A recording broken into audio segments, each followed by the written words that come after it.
অবশেষে লাজুর হোস্টেলের ব্যবস্থা হলো। আর অনুভব লাজুকে নিয়ে বাইরে গেল তার মনের কথা বলতে। কি বলবে অনুভব?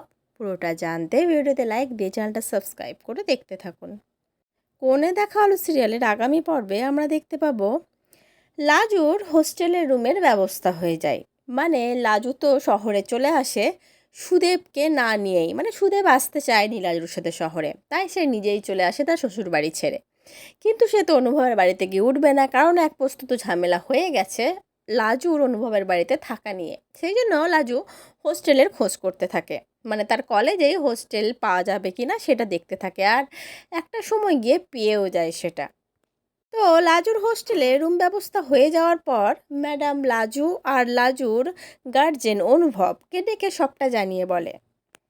আর তারা এটাও জানায় যে লাজু আজকে শিফট করতে পারে, কোনো প্রবলেম নয়, সব ব্যবস্থা হয়ে গেছে। তারপরে অনুভব লাজুকে নিয়ে বাইরে যায়। বাইরে গিয়ে একটা নির্জন জায়গায় গিয়ে তারা বসে। সেখানে গিয়ে একটা চেয়ারে দুজন পাশাপাশি বসে। তারপরে লাজু জিজ্ঞেস করে, এখানে কেন নিয়ে এলে আমাকে? তখন অনুভব বলে, তুমি বুঝতে পারছো না আমি কেন এনেছি তোমাকে? তখন লাজু কিছু বলে না, চুপচাপ থাকে।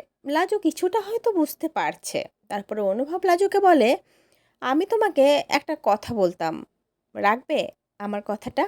তখন লাজু অনুভবের দিকে তাকিয়ে থাকে।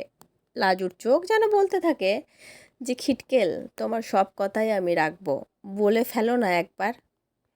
একটা করুণ মায়াভর্তি চোখ নিয়ে লাজু তাকিয়ে থাকে অনুভবের দিকে।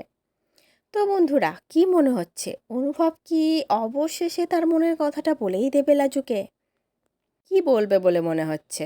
যে, লাজু তুমি আমার কাছে সারা জীবনের জন্য চলে এসো, আমি বনলতাকে ডিভোর্স দিয়ে দেবো, নাকি তুমি সুদেবকে ডিভোর্স দিয়ে দাও, আমি আর তুমি নতুন করে আবার জীবন শুরু করব। কি মনে হচ্ছে বন্ধুরা, কি বলতে পারে অনুভব তার গোপন কথা লাজুকে? অবশ্যই কিন্তু কমেন্ট করে জানিও। পরবর্তী আপডেট নিয়ে তাড়াতাড়ি আসি, সঙ্গে থেকো, সাথে থেকো, চ্যানেলটা সাবস্ক্রাইব করে দিও। ধন্যবাদ।